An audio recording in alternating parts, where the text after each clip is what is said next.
What if you died every night and no one believed you? They thought she had epilepsy, but the spirits knew better. If you think you've figured it out, just wait till the final 5 seconds. Don't blink, or you'll miss the truth everyone's been too scared to say out loud. In a quiet village lived a girl named Ijoma. From the outside, she looked like any normal 16-year-old, playful, curious, full of life. But at night, her world turned into something no one could understand. Every time the sun went down, Ijoma would go to bed healthy and wake up the next morning gasping for breath, soaked in sweat, with no memory of how she got there.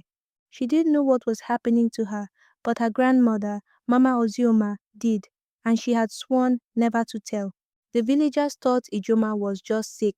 The local herbalist gave her roots to chew. The church elders prayed over her. But nothing helped, because what Ijoma suffered from wasn't an illness of the body. It was something deeper, older, and hidden.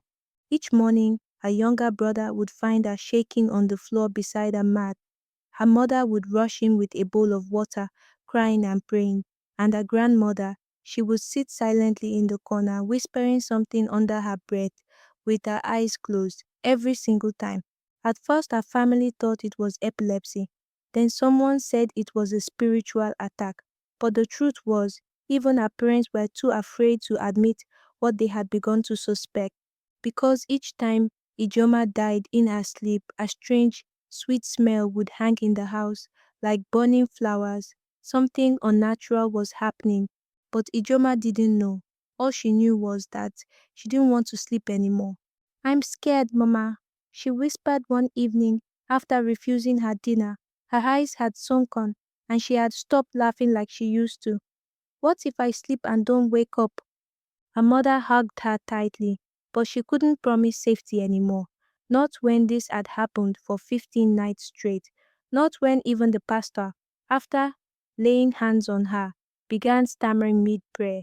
That night, as usual, Ijoma's grandmother brought in a small clay bowl with water and placed it beside her mat. She also took off a necklace she always wore and placed it beneath the girl's pillow. What's the necklace for? Ijoma asked, but Mama Ozioma only smiled, the kind of smile that hides more than it shows. You will understand when the time is right, she said softly. Just close your eyes, I'll be here.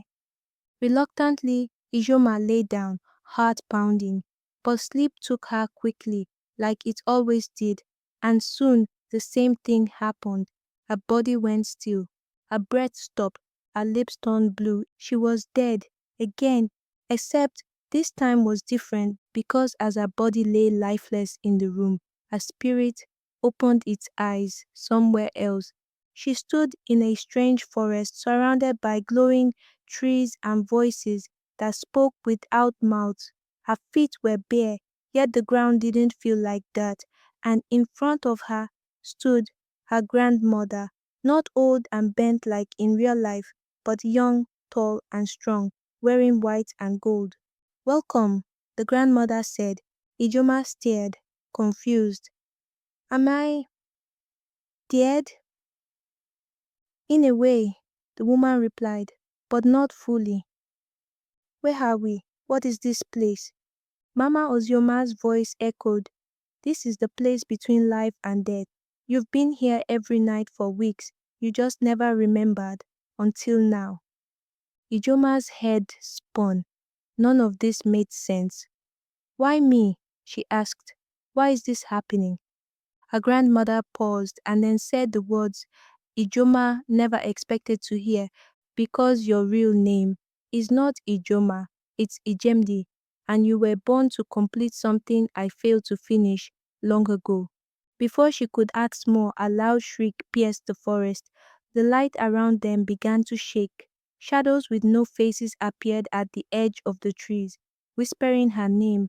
Ijoma, Ijemdi, come back to us. She turned to run, but her grandmother grabbed her hand. You must go now. Wake up. But you said, wake up. Ijoma gasped and opened her eyes. She was back in her room. Her mother was crying again. Her brother stood at the door, pale, and her grandmother, was sweating, clutching the necklace like it was burning her hand. This time, Ijoma remembered everything: the forest, the voices, the shadows, and her grandmother's true form. Something had changed, and for the first time, Ijoma was more afraid of what the night revealed than what the day could hide. The morning sun rose over the hills of the village, but for Ijoma, everything had changed. She didn't tell anyone what she had seen, not yet. She kept quiet during breakfast. Her eyes followed her grandmother as the old woman stirred a pot of herbs in the kitchen, humming like nothing had happened. But inside, Ijuma's heart was full of questions. Later that day, when her mother and brother went to the market, Ijoma finally spoke up. "Grandma," she said, voice low, "I saw you in that other place. You were younger, stronger, and you said it wasn't who I thought I was." The old woman froze. Slowly she turned and faced her granddaughter. Her hands were trembling.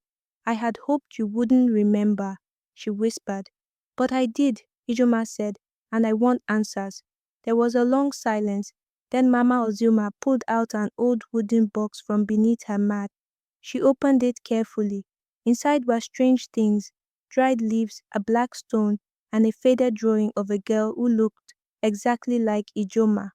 "That's me," Ijoma gasped. "No," the grandmother said softly. "That's Ijemdi, my twin sister." Ijoma's heart skipped. "Twin?